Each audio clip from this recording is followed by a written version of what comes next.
I'm a time traveller. 2032 நான் இங்கே வந்தேங்க ஒரு விஷயத்துக்கு. டைம் மிஷின் உடஞ்சி போச்சு, அதனால வேற வழி இல்லாமல் இங்கே இருக்கேன். ஸோ 2032 வரைக்கும் நடந்தது, நடக்க போவது அனைத்தும் அறிவோம். சார் கொஞ்சம் ஏதாவது நம்புற மாதிரி ஏதாவது சொல்லுங்களேன் சார். நம்பினாதான் சோறு, நம்பிக்கை தான் வாழ்க்கை.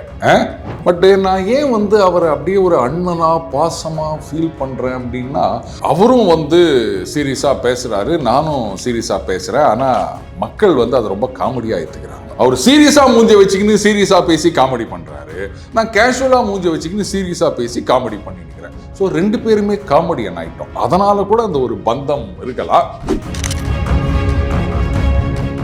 எல்லாம் கேட்குறாங்க, வெளிநாட்டில் போயிட்டு நீங்கள் பேசினுக்கிறீங்களே, உள்ளூரில் பேச மாட்டேன்றீங்களே அப்படின்னு ராகுல் காந்தியை கேட்குறாங்க.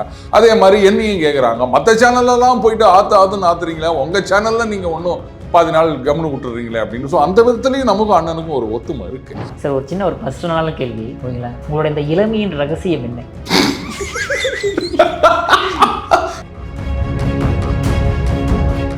நீங்கள் இவ்வளோ சொல்கிறத பார்த்தா நீங்கள் பெரிய லெக் ஸ்பின்னராக இருந்திருப்பீங்க நான் யோசிச்சேன் சார். நான் குவார்டர் பிரேக் பவுலர். எப்படி சார்? ஆஃப் பிரேக் பவுலர்னு ஒருத்தர் இருக்காருல்ல, நாம புதுசா குவார்டர் பிரேக். அந்த அளவுக்கு இல்ல, ஓரளவுக்கு. அதனால நம்ம குவார்டர் பிரேக். கருவிலேயே கட்சி கொடி பிடிச்சவர்னு சொன்னா நம்புறீங்க? இதை சொன்னா நீங்க 4 மாசத்துல அரசியல் விமர்சனம் பண்ணேன்னு சொன்னா நம்ப மாட்டீங்களா? சார் ஒருவேளை ஏதாவது ஒரு கட்சி உங்களை கூப்பிட்டு ஒரு நல்ல போஸ்ட் கொடுத்தா அந்த கட்சிக்கு போவீங்களா? இல்ல, எந்த கட்சியிலும் இருக்க தலைவர்கள் அந்த அளவுக்கு முட்டாளாவோ மோசமாவோ போயிட்டதா நான் நினைக்கல. உங்களோட வாழ்க்கையின் லட்சியம் என்ன சார்? லட்சியம் அதாவது இந்த மக்களுக்கு சேவை செய்ய வேண்டும், ஊழலை ஒழிக்க வேண்டும், மக்களுக்காக வந்திருக்கீங்க, குடும்ப அரசியலை நாம் அகற்ற வேண்டும். இப்படிலாம் சொன்னா பாருங்க சிரிக்க ஆரம்பிச்சிட்டாங்க எல்லாரும். அதெல்லாம் லட்சியம்லாம் ஒன்றும் கிடையாது விக்ரம்.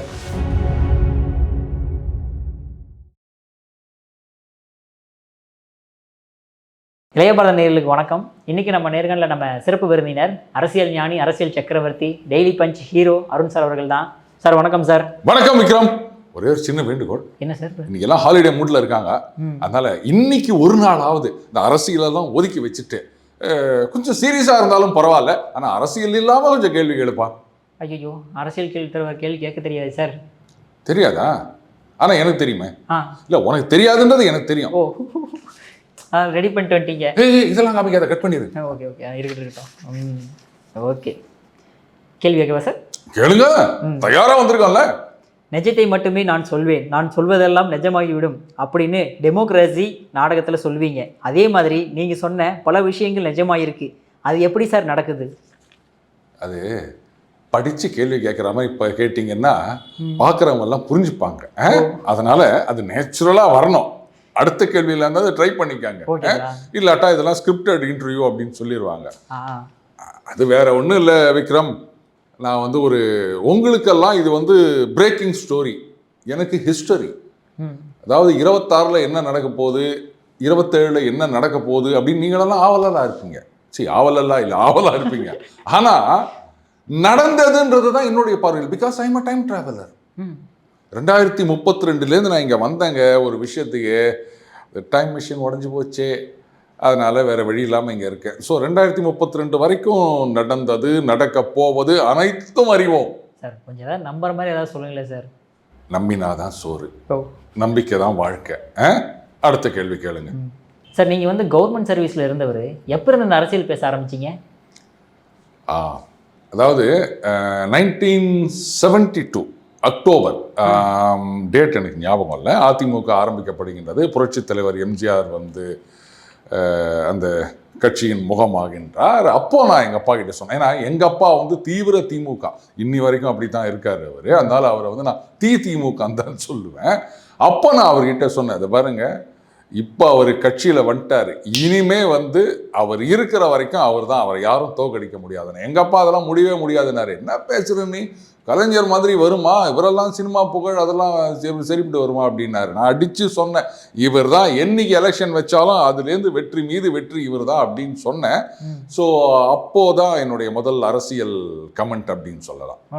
எப்படி சார் இது சாத்தியமாகும்? நீங்கள் 1972 பற்றி பேசிக்கிட்டு இருக்கீங்க. நீங்கள் பிறந்ததே 1972 தானே சார்? ஆமாம், 72 ஜூனில் பிறந்தேன். இது அக்டோபர். ஏங்க பிறந்த உடனே பேச ஆரம்பிச்சிட்டிங்களா?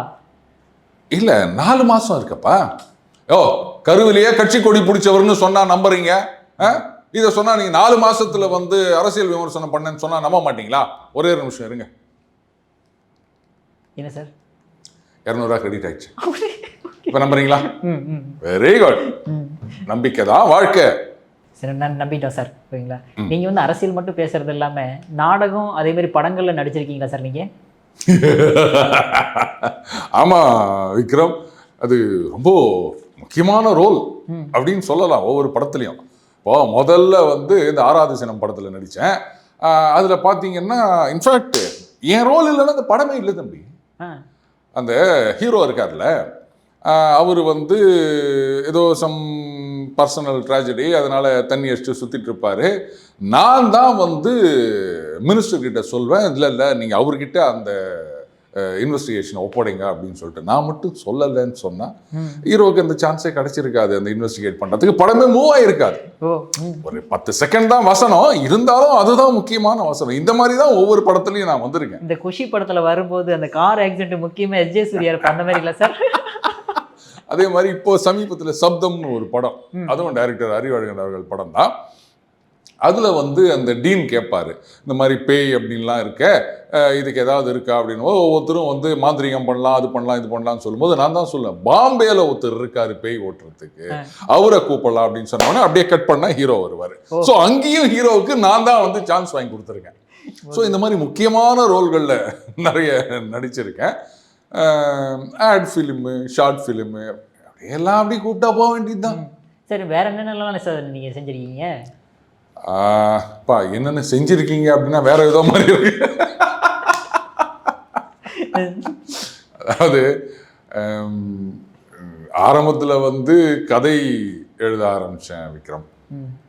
அப்படியே ஃபேஸ்புக்கில் எழுதிட்டு இருப்பேன். அப்புறம் ஒரு ஃப்ரெண்டு தான் வந்து கம்பல் பண்ணி ஒரு கதையை கொடு அப்படின்னு சொல்லிட்டு தினமலர் வாரமலரில் அந்த டிவி ராமசுப்பையர் சிறுகதை போட்டியில் ஒன்று அமுச்சு வச்சார். அதில் எனக்கு ஃபஸ்ட் ப்ரைஸ் கிடச்சிது. அது சும்மாவே இருக்குமா, போய் கொட்டை கொண்டா விடுமா அப்படின்ற மாதிரி ப்ரைஸே கிடச்சிச்சு அப்படின்னோட அதுக்கப்புறம் சரமாரியாக எழுத ஆரம்பித்தேன். அதுக்கப்புறம் ஹிந்து தமிழ் திசை, அதில் வந்து ஆர்டிகல்ஸ் நிறைய எழுதியிருக்கேன் about economy and politics, Jio politics, அதெல்லாம் எழுதியிருக்கேன். அப்புறம் வேறு என்ன சொல்கிறது, நாடகம் எழுதியிருக்கேன். கதை எழுதும்போது நாடகம் எழுத மாட்டோமா, அதனுடைய பரிணாம வளர்ச்சி தானே. அப்புறம் நாடகத்தில் நிறைய நடிச்சிருக்கேன். அது நானே எழுதினது. அதே மாதிரி ஏஐ வேதாளம்னு ஒன்று, டைரக்ஷனும் நானே. ஷார்ட் ஃபிலிம் எடுத்திருக்கேன். அடி என்னென்ன இருக்குமோ, முக்கியமாக பாதி நேரம் வீட்டில் இருக்கும்போது சமையல் வேறு பண்ணுவேன். ஆமாம் ஆமாம், அது ரொம்ப சூப்பராக இருக்கும். Okay sir. சார் நீங்கள் என்ன சார் படிச்சிருக்கீங்க நீங்கள்? நான் வந்து காஞ்சிபுரத்தில் பிறந்தேன். காஞ்சிபுரத்தில் பிறந்தீங்களா சார்? நான் கேட்டது அது என்ன படிச்சிருக்கீங்கன்னு, அதுக்கு இதுக்கு பதிலே கிடையாது சார். இந்த பதிலுக்கு அது கேள்வி கிடையாது. அப்படி அதை பாரு, நீ ஒரு கேள்வியை மிஸ் பண்ணியிருக்க. ஆமாம் சார், நீங்கள் பிறந்த ஊர் கேட்டிருக்கு சார். நான் கரெக்டாக தான் பதில் சொல்லிட்டு இருக்கேன். நீ கேள்வி கேட்கறத விட்டுட்டு என்ன கேட்குறியா? ஆமாம், நான் காஞ்சிபுரத்தில் பிறந்தேன். அதான் நீங்கள் ஏதாவது எங்கே பிறந்தீங்க எங்கே படிங்கன்னு கேட்க வரீங்க. ஆமாம் அதானே? பார்த்தீங்களா, நான் கரெக்டாக புஷ்டம் பாருங்க. அது நம்ம நந்தனம், அங்கே தான் நம்ம படிப்பு அப்படியே ஆரம்பமானது. அதுக்கப்புறம் அப்படி எம்ஃபில் பொலிட்டிக்கல் சயின்ஸ். நானும் மோதியும் ஒரே மாதிரி படிச்சுக்கிறோம். அவ்வளோதான், அது மட்டும்தான் ஒத்துமை, வேற ஒன்றும் கிடையாது. Okay sir. சார் அடுத்ததா சார், நீங்கள் எப்பவுமே ஏன் ராகுல் காந்தி அவர்கள் வந்து அண்ணன் அண்ணன்னு சொல்கிறீங்க? உங்களோட மூத்தவரா? கட்டாயம் மூத்தவர் தான், என்னோட 2 வயசு பெரியவர். பட் நான் ஏன் வந்து அவரை அப்படியே ஒரு அண்ணனா பாசமாக ஃபீல் பண்ணுறேன் அப்படின்னா, எங்கள் 2 பேருக்குமே வந்து ஒரு இணைவிரியாத, சொல்ல தெரியாத ஏதோ ஒரு பந்தம் இருக்குது. இப்போ அவரும் வந்து சீரியஸாக பேசுகிறாரு, நானும் சீரியஸாக பேசுகிறேன். ஆனால் மக்கள் வந்து அதை ரொம்ப காமெடியாக ஏற்றுக்கிறாங்க. என்ன ஒன்று அவர் சீரியஸாக மூஞ்ச வச்சுக்கின்னு சீரியஸாக பேசி காமெடி பண்ணுறாரு, நான் கேஷுவலாக மூஞ்ச வச்சுக்கின்னு சீரியஸாக பேசி காமெடி பண்ணி நிற்கிறேன். ஸோ 2 பேருமே காமெடியன் ஆகிட்டோம். அதனால் கூட அந்த ஒரு பந்தம் இருக்கலாம். பட் ஒரே ஒரு வித்தியாசம் என்னென்னா, அண்ணன் வந்து திடீர்னு நினச்சா அப்படி தாடி மீசை வெள்ளை வெள்ளையர்னு இருக்கும். ஆமாம், ஆனால் நம்ம அப்படி இருக்க முடியாது. நண்பர்களாக கழுவி ஊற்றுவாங்க. நமக்கு கொஞ்சம் ஸ்கின்னு தடி கிடையாது. அதுக்காக அண்ணனுக்கு தடியான்லாம் கேட்காதீங்க, அந்த உருவ கேலி அப்படின்னு சொல்லிடுவாங்க. அன்றைக்கே நம்ம சொல்லிட்டோம் இந்த மாதிரி பாடி ஷேமிங்னா பாடி ஃபேமிங்கும் பண்ணக்கூடாதுன்னு. அப்படி இல்லை, நம்மளை பற்றி நம்ம சொல்லிக்கிறோம், அவ்வளோதான். அதாவது சோம்பேறின்னு சொல்லுவாங்க, என்ன ஷேவ் கூட பண்ண முடியாது, அதை நம்மளை பார்த்தா சொல்லுவாங்க, மற்றவங்கள சொல்ல மாட்டாங்க. ஸோ அதனால் நாம் வந்து உஷாராக ஷேவ் பண்ண வேண்டியதாக இருக்குது. அடுத்தது இன்னொன்று, இந்த டெய்லி பஞ்சில் எல்லாம் சொல்லுவாங்க, பேர் தான் ஏன் டெய்லி பஞ்சு, பாதி நாள் வராதியா, 1 to 1 நாள் தான் வரும், அதுவும் எப்போ வரும்னு தெரியாது அப்படின்வாங்க. அந்த மாதிரி அண்ணன் லீடர் ஆஃப் அப்போசிஷன், ஆனால் பார்லிமெண்ட் செஷன் நடந்தால் திடீர்னு ஓடி போயிடுவார். எல்லாம் கேட்குறாங்க, வெளிநாட்டில் போயிட்டு நீங்கள் பேசினுக்கிறீங்களே, உள்ளூரில் பேச மாட்டேன்றீங்களே அப்படின்னு ராகுல் காந்தியை கேட்குறாங்க. அதே மாதிரி என்னையும் கேட்குறாங்க, மற்ற சேனல்லலாம் போயிட்டு ஆத்துன்னு ஆத்துறீங்களே, உங்கள் சேனலில் நீங்கள் ஒன்றும் பாதி நாள் கவனம் விட்டுறீங்களே அப்படின்னு. ஸோ அந்த விதத்துலையும் நமக்கும் அண்ணனுக்கும் ஒரு ஒத்துமை இருக்கு. ஸோ ஏதோ ஒரு ஜென்மத்தில் எங்களுக்குள்ள ஒரு பந்தம் இருந்திருக்கலாம், அது இப்படியும் இப்படி தொடர்கிறது அப்படின்னு நினைக்கிறேன். அதனால தான் நான் மரியாதையாக அவரை பாசமிகு அண்ணன் ராகுல் காந்தி அப்படின்னு சொல்லிட்டு இருக்கேன். போதுமா? ஓகே சார், சூப்பராக சொன்னீங்க சார். சார் அதே மாதிரி எனக்கு எப்பவுமே இருக்கக்கூடிய ஒரே ஒரு டவுட் என்ன சார், விண்வெளி நாயகன் கமலஹாசன் அவர்கள் அவர் பேசினா உங்களுக்கு மட்டும் எப்படி சார் கரெக்டாக புரியுது? என்ன சார் அது அந்த ஒரு ட்ரிக்? அது அகைன் நான் வந்து அவருடைய பாதையிலேயே போய் கொண்டிருக்கின்றேன். நீங்க வந்து ஒருத்தரை ஃபாலோ பண்ணினே போறீங்கன்னு சொன்னா அப்போ அது இந்த பாதை எங்க போகுதுன்னு உங்களால சுலபமா சொல்ல முடியும் இல்லையா? இப்போ பாருங்க, இந்த உலக நாயகன் சொல்லிட்டு இருந்தாங்க, இப்போ வந்து விண்வெளி நாயகன் அப்படின்ட்டாங்க. இதெல்லாம் எப்படி வந்தது? பாட்டு, உலக நாயகனின் பாட்டு பண்ணாங்க. இப்போ வந்து விண்வெளி நாயகான்னு ஒரு பாட்டு பாடிட்டாங்க. உடனே இவரே வந்து சொல்லி இந்த மாதிரி எல்லாம் பாட்டு எழுத வச்சு, இல்லை உன்னோடு காதல் என்று பேச வைத்தது நீயா நானா, அந்த பாட்டு வரத்துக்கு முன்னாடி தான் வந்து ஏதோ கிசு எல்லாம் வந்திருந்தது. ஸோ அதனால் அவரே இந்த மாதிரி பாட்டு எழுத வச்சார் அப்படின்லாம் சொல்லக்கூடாது. ஆனால் மக்களுக்கு ஒரு சந்தேகம் வருகின்றது இல்லையா? அதே மாதிரி தான் இப்போ நண்பர்களும் யோசிக்கிறாங்க, என்ன விக்ரம் வந்து அரசியல் ஞானி, அரசியல் சக்கரவர்த்தி, இதெல்லாம் அவனா சொல்கிறானா இல்லை இவன் உக்காந்தின்னு ஏதாவது ஸ்கிரிப்ட் எழுதி அப்படி வரும்போது அப்படி பின்னாடி அது கூட நம்ம இப்போ பார்க்குறோம் இல்லையா, அப்படி பின்னாடி எழுதி கொடுத்துட்டு போகிறானா அப்படின்னு ஒரு சந்தேகம் வருது. ஸோ அப்போ நாம் வந்து அந்த விண்வெளி நாயகனுடைய பாதையில் நம்ம கரெக்டாக போயிட்டு இருக்கோம். அந்த நாடி நரம்பெல்லாம் அப்படியே ஊறுது விண்வெளி. அதனால தான் அவர் என்ன சொன்னாலும் வந்து கபால்னு வந்துருதுவா, அதெல்லாம் தானா வருது இல்லை. ஓகே சார், சினிமாவில் இவ்வளோ அட்ராக்டிவாக பேசுகிறீங்க, செஞ்சுருக்கீங்க, உங்களுக்கு பிடிச்ச சினிமா என்ன சார்? காசே தான் கடவுளடா. காசே தான் கடவுளடா. ஆமாம், அதுதான் எனக்கு ரொம்ப பிடிச்ச. எதனால சார்? எதனாலன்றது ஸ்கிரிப்டில் இல்லை. நீ ஏன் இல்லாத கேள்வியெல்லாம் கேட்கக்கூடாது, இருக்கிற கேள்வியை மட்டும் கேளு. ஓகே சார், உங்களுக்கு பிடிச்ச பாட்டு? அது வந்து நம்ம உலக நாயகன் பாட்டு தான். காசு மேல காசு வந்து கொட்டுகிற வேரம் இது, அதான் சூப்பர், எனக்கு ரொம்ப பிடிக்கும். ப்ரோ, இவரோட ஜிபேல பேமெண்ட் பண்ணிருங்க, ஏதோ குறியீடாவே வச்சுக்கிட்டு இருக்காரு நம்ம சார். Okay sir. சார் இவ்வளோ நேரம் கேட்டதெல்லாம் ஓரளவுக்கு கொஞ்சம் டஃப்பான கேள்வி தான். இப்போ கேட்க போகிறதா ரொம்ப டிஃபிகல்ட்டான கேள்வி. ஐயோ இல்லை சார், உங்களுக்கு பிடிச்ச சாப்பாடு என்ன சார்? ரொம்ப கஷ்டம், அது எனக்கு எப்படி பதில் சொல்கிறது அப்படின்னு எனக்கு தெரியல. ரொம்ப பிடிச்சது அப்படின்னா பழைய சோறு வெங்காயம். அதான், அது வந்து காலையில் தான் சாப்பிடணும்னு இல்லை, மத்தியானம் நைட்டு மட்டும் அது முடியாது. மற்றபடி ஒரு 2-3 மணி வரைக்கும் எப்போ கேட்டாலும் பழைய சோறு வெங்காயம் அப்படின்னா கப்புன்னு உக்காந்துடுவேன் நான். Okay sir. சார் ஒரு சின்ன ஒரு பர்சனலான கேள்வி, ஓகேங்களா? உங்களோட இந்த இளமையின் ரகசியம் என்ன? இல்லை, பார்க்குறவங்களாம் சிரிக்கிறாங்க, டேய் வெள்ளையர்னு ஒருத்தன் தலையை வச்சுன்னு உட்காந்து நீ என்னன்னா இளமையின் ரகசியம்னு கேட்குற அப்படின்னு. அது வேற ஒன்றும் இல்லைங்க, நான் வந்து டை அடிக்க மாட்டேன், அதுதான் என் இளமையின் ரகசியம். மற்றபடி என்ன உங்களுக்கு எனக்கு மிஞ்சி போனால் ஒரு 3 வயசு வித்தியாசம் இருக்குமா, ஏதோ வந்து இளநரை, அதுதானே தவிர நீங்கள் வந்து இளமையின் ரகசியம்னு கேட்டீங்கன்னா பிகாஸ் ஐ எம் அன் இளைஞர், அதுதான் ரகசியம், வேற ஒன்றும் இல்லை. Okay bro. பார்த்தீங்களா, நீங்களும் வந்து அதை ரியலைஸ் பண்ணிட்டீங்க, வெரி குட். ஓகே. நீங்கள் இளமை காலங்களில் வந்து நீங்கள் வந்து பைக்கை ஸ்பீடாக ஓட்டின அனுபவம் இருக்கா? புல்லிங்கோஸ்? இல்லை, ஆக்சுவலாக இன்றைக்கி அந்த புல்லிங்கோன்ற வார்த்தை கார்த்தி சிதம்பரம் சொல்லியிருக்காரு, எல்லாம் இது பண்ணிட்டு இருக்காங்க. அது வந்து எப்படி அந்த வார்த்தை வந்ததுன்றதை நம்ம புரிஞ்சுக்கணும் விக்ரம். முதல்ல இது என்னுடைய பிள்ளை, என் பிள்ளை, இதெல்லாம் நம்ம பிள்ளைங்கன்னு சொல்கிறோம் இல்லையா, அந்த மாதிரி அந்த ஒரு படத்தில் வந்து இவங்கெல்லாம் நம்ம பிள்ளைங்க அப்படின்வாங்க, அதுதான். சரி, அது இருந்துட்டு போட்டோம். இப்போது நீங்கள் கேட்டிங்களா பைக்கை வேகமாக ஓட்டுவீங்களா அப்படின்னு. இல்லை, அதாவது நான் வேலைக்கு போகிற வரைக்கும் என்கிட்ட சைக்கிள் கூட கிடையாது. எங்கே போனாலும் நடந்து தான் போனோம். பைக்குன்றது கூட வந்து வேலைக்கு போய் கல்யாணம் ஆகி என் குழந்தை பிறந்து அதுக்கப்புறமா தான் ஒரு செகண்ட் ஹேண்டில் ஒரு வண்டி வாங்க முடிஞ்சுது. இன்ஃபேக்ட் எனக்கு நல்லா நினைவு இருக்குது. ஒரு தடவை வண்டியில் வந்து நான் நிறைய ஸ்டிக்கரெல்லாம் ஒட்டி வச்சுருப்பேன். இந்த ஸ்பைடர்மேன், சூப்பர்மேன், அந்தந்த கண்ணாவினான்னு ஒட்டி வச்சுருப்பேன். ஒரு தடவை டிராஃபிக் கான்ஸ்டபிள் நிறுத்திட்டு எடு பேப்பர்லாம் எடு அப்படின்னா, நம்மக்கிட்ட பொல்யூஷன் செக்லேருந்து எல்லாம் ரெடியாக வச்சுருக்கேன். செகண்ட் ஹேண்ட் வண்டி தான் அப்படின்னாலும் எல்லாத்தையும் பக்கா வச்சுருக்கேன். எல்லாத்தையும் வாங்கி பார்த்தாரு. ஏன்னா எல்லாம் கரெக்டாக வச்சுக்கிறானே அப்படின்னு அந்த விவேக் கிட்ட செல்முருகன் கேட்பாரு. அந்த மாதிரி அதான் இது என்னது, இது வண்டி முழுக்க காலேஜ் ஸ்டூடெண்ட் மாதிரி வந்து ஸ்டிக்கர் ஒட்டி வச்சுக்கிறீங்க, இப்படிலாம் ஒட்டக்கூடாது தெரியுமா, ஃபைன் போடுவாங்க அப்படின்னாரு. நான் அப்புறம் அவர் ஒரே ஒரு வார்த்தை கேட்டேன், சார் நீங்கள்லாம் படிக்கிற காலத்தில் உங்களுக்கு உங்கள் அப்பா வண்டி வாங்கி கொடுத்தாரா அப்படின்னாரு. அப்படியே யோசிச்சார், என்னன்னு கேட்குறீங்கன்னாரு. அதான் சார், நானும் வந்து அந்த காலத்தில் வண்டி ஓட்டணும் ரொம்ப ஆசைப்பட்டேன் சார். சைக்கிள் கூட கிடைக்கல சார்.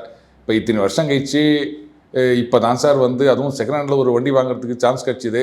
அன்றைக்கி ஒட்ட முடியாததெல்லாம் நான் இன்றைக்கி ஒட்டி தீர்த்துக்கிறேன் சார் அப்படின்னு. என்ன யோசிச்சாரோ என்னவோ தெரியல, அவருக்கும் அவர் நினைவு வந்திருக்கும் போல இருக்கு. போங்க சார் அப்படின்ட்டு. அதனால் ஒரு மெச்சூர்டு பீரியடில் தான் நம்ம வண்டி ஓட்ட ஆரம்பித்தோம் அப்படின்றதுனால அந்த மாதிரி முறுக்கி ஓட்டுறதெல்லாம் கிடையாது. என்ன இன்னைக்கு கூட வந்து அப்படியே புல்லட்டில் வந்து இறங்கலாம் அப்படின்னு நினச்சேன். பின்னாடியே வந்து அந்த ஹாப்பி நியூ இயர்னு ஒரு பாட்டு போடுவாங்கள்ல, நான் யாரையும் சொல்லலைப்பா, இன்னைக்கு எல்லாரும் அனுப்பிச்சுங்க, அதான் சொன்னேன், அது போடலான்னு நினச்சேன். இல்லை அதுக்கப்புறம் அந்த மியூசிக் காப்பிரைட் ஓனர் ஏதாவது கேட்டாங்கன்னா என்ன பண்ணுறது, நம்மளெல்லாம் அதெல்லாம் சமாளிக்க முடியாது இல்லையா. அதனால் நான் புல்லட்லேயே வரல இன்னைக்கு, போதுமா. Okay sir. சார் எப்பவுமே நீங்கள் வந்து ஒரு எக்ஸாம்பிள் சொல்கிறதா இருந்ததுன்னா கிரிக்கெட்டை வச்சு எக்ஸாம்பிளாக சொல்லுவீங்க நிறையா, இப்படி இருந்தால் அப்படின்ட்டு. ஓகேங்களா, சின்ன வயசுலேருந்தே நீங்கள் ஒரு மிகப்பெரிய கிரிக்கெட் பிளேயரா? அடங்கய்யா நீ வேற, கிரிக்கெட் பேட்டையே நான் தொட்டது கிடையாது தெரியுமா, இன்னி வரைக்கும் நான் தொட்டது கிடையாது. அதாவது நாங்கள்லாம் வந்து அந்த கில்லி, கோலி, பம்பரம், காத்தாடி, கபடி, அம்பேல், டியாண்டோல் அதெல்லாம் தெரியுமா உனக்கு? அது சந்தானத்துக்கு தான் தெரியும்னு நினைக்கிறேன். இதெல்லாம் தான் விளையாடினவங்க. கிரிக்கெட்டு அப்படின்னா அந்த கூழ் காய்ச்சறதுக்கு ஒரு மட்டை ஒன்று வச்சுருப்பாங்க, செவுத்தில் கோடு கிழிச்சிட்டு பந்துக்கு பதிலாக என்ன பண்ணும், அந்த சைக்கிள் கடையில் போனால் அந்த பழைய டியூபெல்லாம் வச்சுருப்பாங்க. அது அவங்க பஞ்சர் ஓட்டுறதுக்கு கட் பண்ணுறதுக்கு வச்சுப்பாங்க. பயர் சைக்கிள் எடுக்க போகும்போது அப்படியே நைஸாக ஒரு டியூபை ஆட்டையை போட்டு வந்துடுவோம். அதை கட் பண்ணி அப்படி கொஞ்சம் பேப்பரை வச்சுட்டு அது மேலே அது ரப்பர் பேண்ட் மாதிரி உள்ள அதில் அதை போட்டு, அதுதான் பந்து. அது வந்து பவுன்ஸ் எல்லாம் ஆகாது, அதனால் வந்து அப்படியே த்ரோ பண்ணுறது தான். ஸோ அதுதான் நாங்கள் விளையாடின கிரிக்கெட்டு. அது கூட ரூலெல்லாம் எங்களுக்கு ஒன்றும் தெரியாது. ஏதோ வந்து போடணும் அடிக்கணும், ஒவ்வொருத்தருக்கு 6 பால் அவ்வளோதான். அது அவுட்டுக்கிட்டெல்லாம் கணக்கே கிடையாது, 6 பால் கணக்கு. இதுதான் எங்கள் கிரிக்கெட்டாக இருந்தது. மற்றபடி கிரிக்கெட்டை பற்றிலாம் ஒன்றும் தெரியாது. இன்ஃபேக்ட் கிரிக்கெட்டை அப்போல்லாம் பார்க்குறதுக்கு கூட எங்களுக்கு வசதி கிடையாது. டிவி வந்து ஒரே ரூட்டில் தான் இருக்கும்.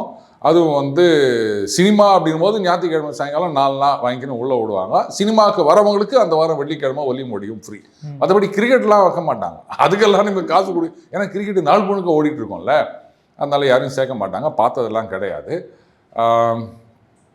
எப்போன்னா 96 தான் எங்கள் வீட்லேயே டிவி வந்ததுன்னு நினைக்கிறேன். ஆமாம், 96, 97 காலகட்டத்தில்.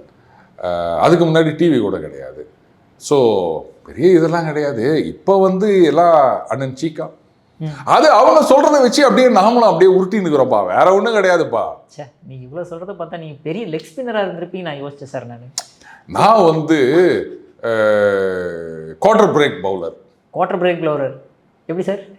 ஆஃப் பிரேக் பவுலர்னு ஒருத்தர் இருக்கார்ல, நாம புதுசாக குவார்டர் பிரேக், அந்த அளவுக்கு இல்லை, ஓரளவுக்கு, அதனால நம்ம quarter break. Okay sir. Sir அதே மாதிரி நீங்கள் வந்து இப்போ ஒரு எக்ஸாம்பிள் சொல்கிறதா இருந்தால் இந்த சீன்லேருந்து இந்த சினிமாலேருந்து பார்த்தீங்கன்னா கரெக்டாக இருக்கும். அந்தளவுக்கு சினிமா மேலே பைத்தியமா சார் நீங்கள்? ஐயோ நீ வேற, நான் +2 படிக்கிற வரைக்கும் எங்கள் வீட்டில் வருஷத்துக்கு ஒரு தடவை தான் சினிமாக்கு அனுப்புவாங்க. அந்த முழு பரீட்சை லீவ் வருது இல்லை, அன்றைக்கி தான். அதுவும் என்ன மாதிரி படம், பாலநாகம்மா, பக்த துருவ மார்கண்டேயா, இந்த மாதிரி படம் தான். இதில் பாரு, எங்கள் அப்பா வந்து தீவிர திமுக, சொல்ல போனால் அதை விட தீவிர தீகா. அவர் ஒரு பயங்கரமான பெரியாரிஸ்ட்டு. ஆனால் பிள்ளைய சினிமாவுக்கு அனுப்பணும் அப்படின்னா இந்த மாதிரி சாமி படத்துக்கு தான் அனுப்புவார். அப்போ எனக்கு புரியல, இப்போதான் எனக்கு லேட்டாக தான் எனக்கு புரியுது. இவர் வந்து கடவுள் இல்லைன்னு சொல்லிட்டு பிள்ளைய வந்து சாமி படத்துக்கு மட்டும் அனுப்புகிறாரு. அப்போ அவருக்கே தெரிஞ்சிருக்குது அங்கே போனாதான் பையன் உருப்பிடுவான், மற்ற படத்தெல்லாம் பார்த்தா உருப்பிடாமல் போயிடுவான் அப்படின்னு அப்படியே அனுப்பிச்சு வச்சிருந்தாரு. ஆனாலும் கடவுள் மறுப்பு. இன்னி வரைக்கும் அவர் அப்படி தான் இருக்காரு. இருந்தாலும் சப்கான்ஷியஸ் லெவல் அவருக்கு தெரிஞ்சிருக்கு போல இது. இந்த கடவுள்னு சொல்லி வளர்த்தாதான் புள்ள ஒழுங்காக வளருவான் அப்படின்னு. பெருசாலாம் படம்லாம் பார்த்தது கிடையாது. இப்போதான் வந்து அப்படியே குவிஞ்சி கிடக்குது. எங்கே திருப்பினாலும் ஒரு படம் வருது, காமெடி வருது, எந்த சேனல் திருப்பினாலும் வருது. ஸோ அப்படி ஏதோ பார்த்தது தான்.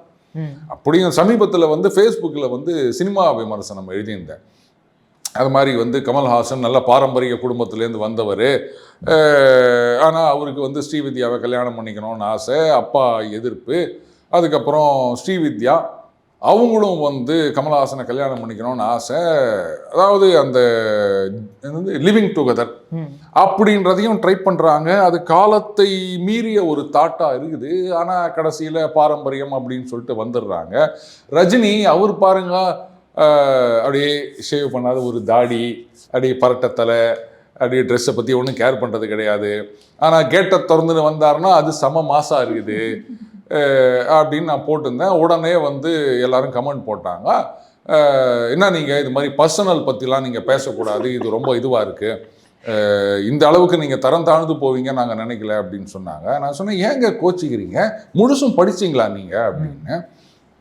என்ன இதை பார்த்தோன்னே எங்களுக்கு தெரிஞ்சு போச்சு நீங்கள் வந்து ரஜினி ரசிகர், கமல்ஹாசனை காரி தூக்குறீங்க அப்படின்னாரு. அட பாவிங்களா, அந்த அபூர்வ ராகங்கள் படத்தை பார்த்துட்டு நான் விமர்சனம் எழுதிக்கிறேன்டா அப்படின்னேன். என்னது அபூர்வ ராகங்களா? போன வாரம் தில்லானா மோகனாம்பாள் விமர்சனம் எழுதியிருந்தேன், பார்க்கலையா அப்படின்னு கேட்டேன்.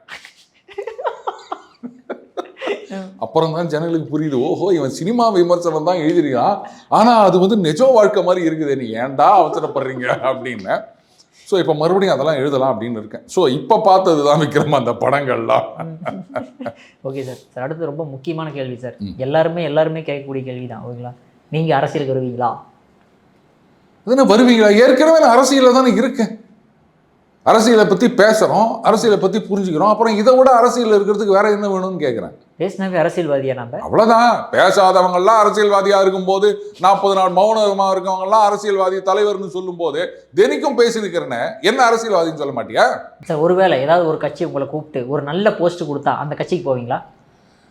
இல்லை, எந்த கட்சியிலும் இருக்க தலைவர்கள் வந்து அந்த அளவுக்கு முட்டாளாவோ மோசமாவோ போயிட்டதா நான் நினைக்கல. அதாவது வேலியில் போகிற ஓனான மடியில் கட்டிக்கணும் அப்படின்னு. ஸோ இப்போ நம்மளை யாராவது ஒருத்தர் போய், சார் இவரை கட்சியில் சேர்க்கணும் சார், போஸ்ட் ஊற்றி ஈத்துக்கங்க சார் அப்படின்னு சொன்னால் கூட, அப்படியா யாருப்பா அவர் அப்படின்னா உடனே நம்ம வீடியோவை தான் காமிப்பாங்க.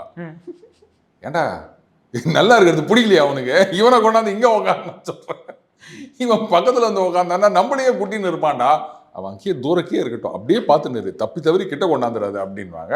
ஸோ அதுக்கெல்லாம் சான்ஸே இல்லை ராஜா.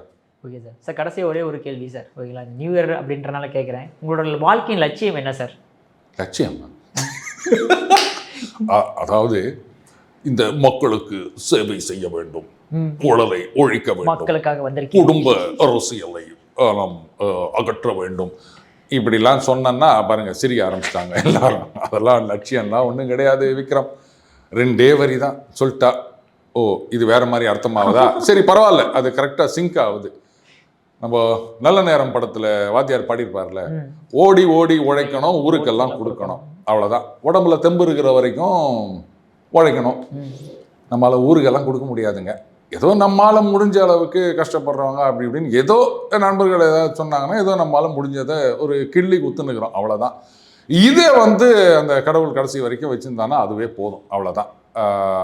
உழைச்சிட்டே இருக்கும்போது அப்படியே போயிட்டோம்னா இன்னும் சந்தோஷமாக இருக்கும், யாருக்கும் கஷ்டம் கொடுக்காம, இவ்வளோதான். இதுக்கு மேலே நமக்கு பெரிய ஆசையெல்லாம் கிடையாது விக்ரம். Okay sir.